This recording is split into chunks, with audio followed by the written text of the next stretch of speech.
Now, I can't use the S word because I don't want to trigger anything on YouTube, but I have tactically acquired my brother-in-law's rifle, and I'm going to turn this plain Jane hunting rifle into a sniper rifle. Now, what I have in my hands here is, as I mentioned, my brother-in-law's rifle that I have got my hands on.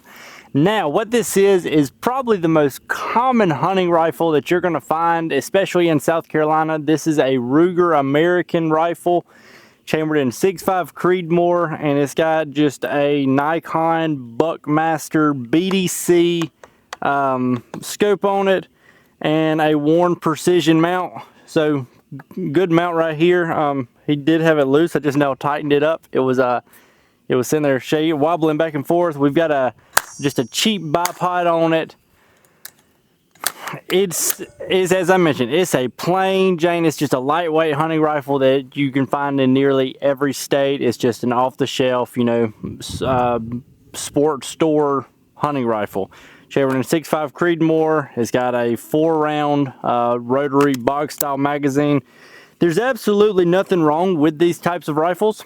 If this is what you're running, run it. I've been in classes and we took a student out to, I think we got him on at 600 yards or 800 yards with a rifle, with a Ruger American, with a, you know, just a plain duplex reticle optic, and we got him out there, you know, 600 or 800 yards with a 30-06, almost this identical setup. So you can absolutely do it, but if you're gonna roll with me, we're gonna get you fixed up right. So I'm gonna take a couple shots right here because I've got 4 rounds loaded up in the magazine, and then we're gonna jump back up to the house and we're going to start working on this thing. Now, seeing that his scope was literally going back and forth, I doubt that it is sighted in, but we'll keep these shots close. I am shooting steel, so you're gonna hear that. If you're shooting anything, especially steel, make sure you've got iPro on. Let's see if we can hit his steel. Alright, we're on enough to hit steel. There's no muzzle device on this thing, so we're feeling every bit of that recoil. We're about to get that thing fixed up. Let's see if we can go out a little bit further. Alright, see if we can hit the popper down there. Alright, we hit the dirt down low.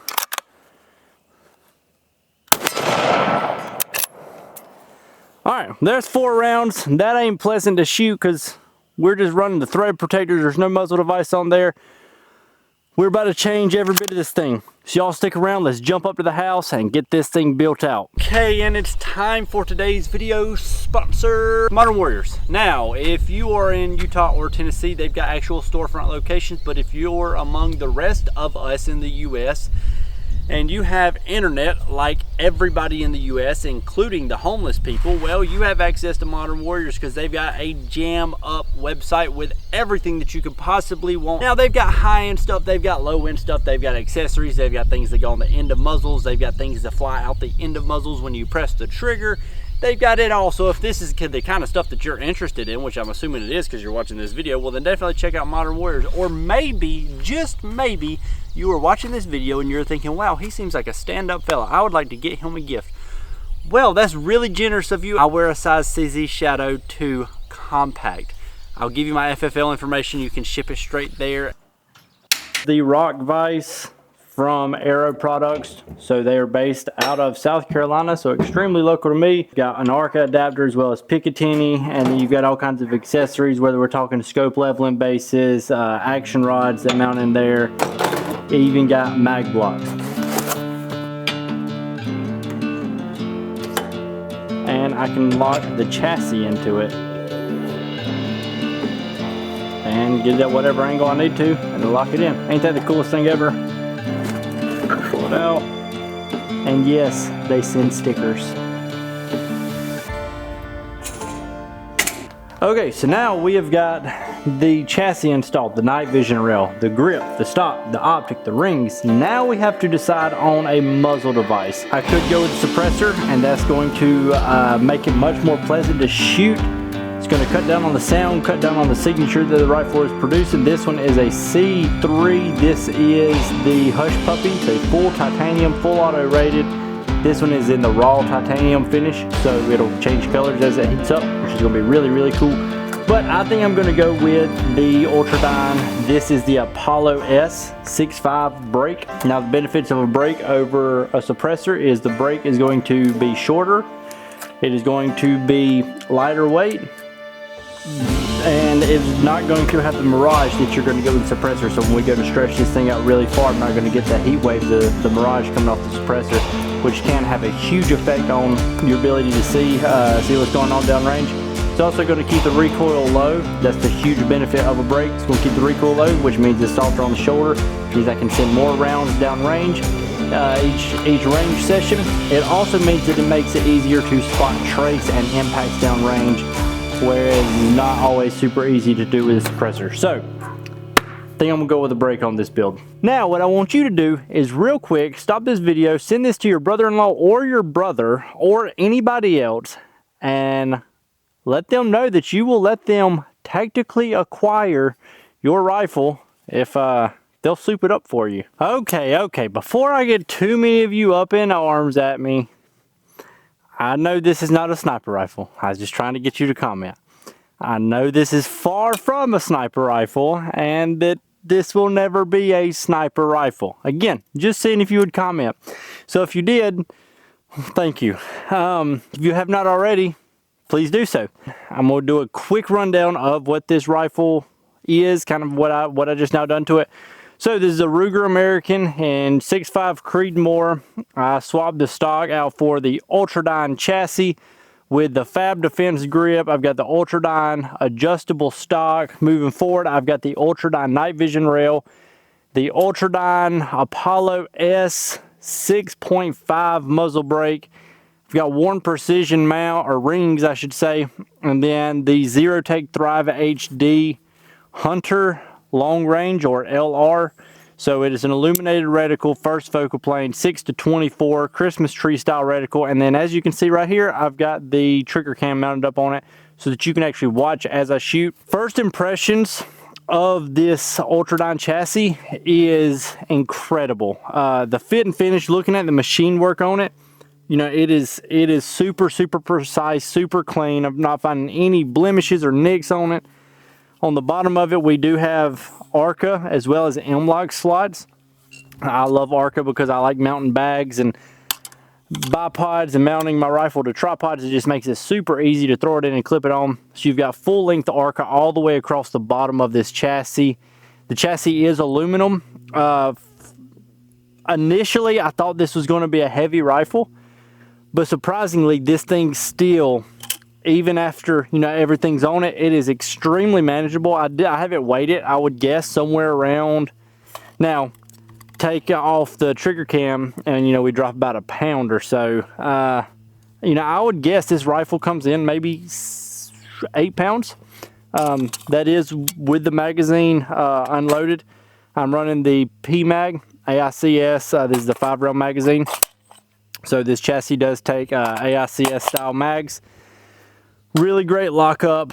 Really, just overall, this build is really come together. I've had good luck with the Ruger American rifles. If y'all haven't already, then y'all need to go watch my Scout rifle. So that's with the Ruger American Ranch. This is just a standard Ruger American. I think this actually might have been the Predator series. But again, this is 6.5 Creedmore. We're gonna get it loaded up, turn on the trigger cam, and let's start sending some rounds with this thing.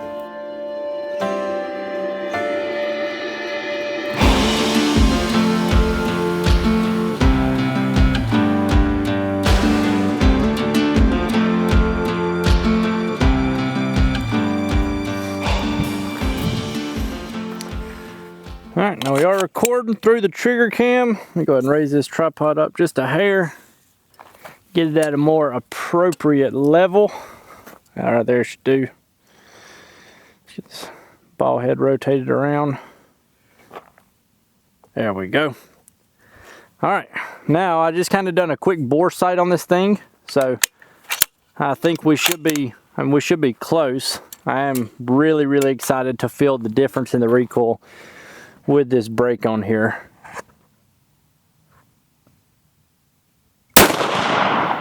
All right, So we're going low, but there's absolutely no recoil whatsoever.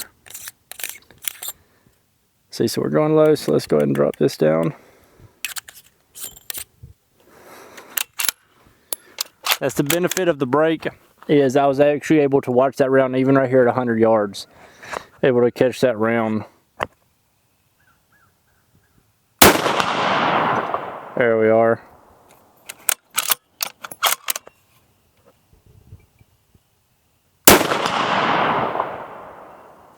I think we're hitting a little bit left and still a little bit low.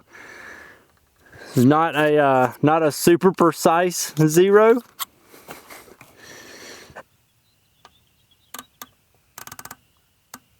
All right, let's try that and then drop it down.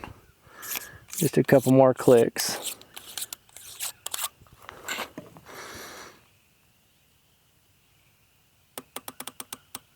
I do not recommend zeroing on steel, just FYI.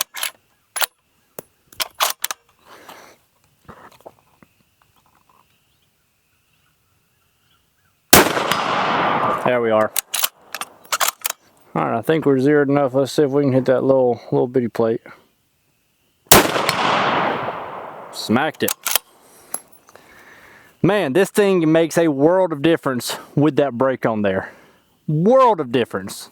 Now, in hopes of really capturing how little recoil this thing has, I'm just going to freehand it as I done with just the thread protector earlier in the stock configuration. This thing literally, there's no recoil at all.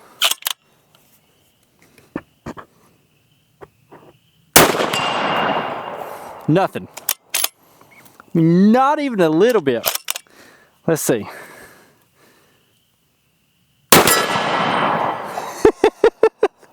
There's nothing at all. Awesome, awesome, awesome.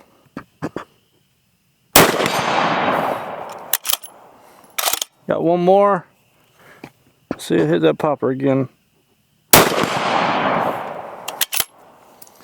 This thing is incredible. This for being so lightweight, this Ultradyne brake on the end, super effective. Hello. Hey, what? Hey.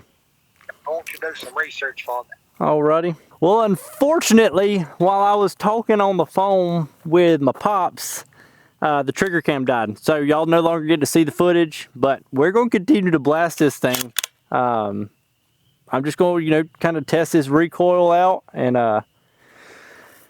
we're going to kind of speed things up a little bit. So we've got a series of plates down there.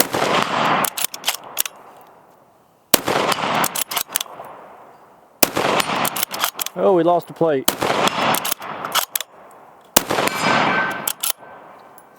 Yeah, I mean, this brake makes everything extremely manageable. No problem at all, staying on target, staying on the gun, even after that shot breaks out.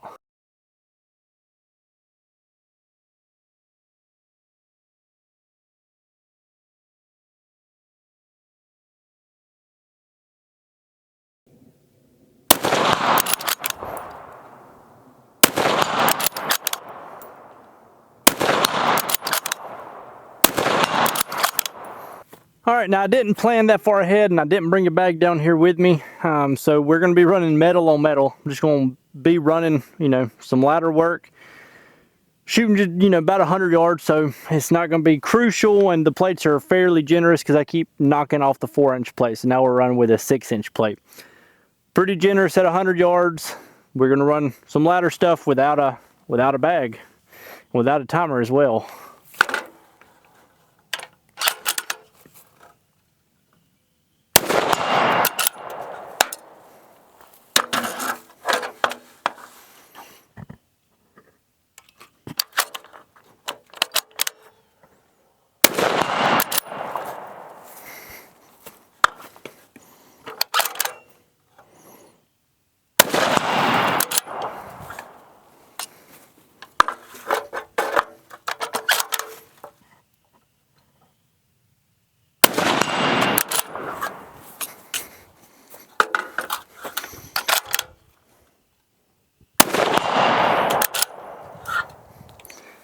All right, guys, I mean, I've got more ammo I can keep on shooting, but I don't want to bore you too much because at this point I'm literally just shooting because it's fun and this thing handles so well.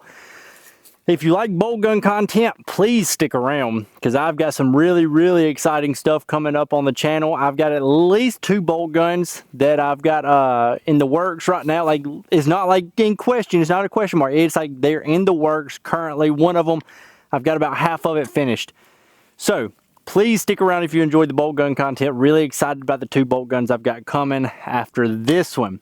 Overall, I plan to continue to run this rifle. I do want to take it out to the sawmill, so we'll stretch it out to 1,400 yards. So stick around for that as well. Might even get my brother-in-law on the rifle as well. He's never shot past like 200 yards, so we might do like a crash course, you know, a newbie, new rifle, new shooter, and we'll get them out to 1,400 yards, at least 1,000 yards. We might can squeeze out 1,400 yards depending on how he's doing. So if you want to see that, let me know in the comments. Also, check the description down there. There's some stuff that you might benefit from. I benefit from very little of it. I don't really get any kickback from that stuff. It's simply just for you to use and you to benefit from.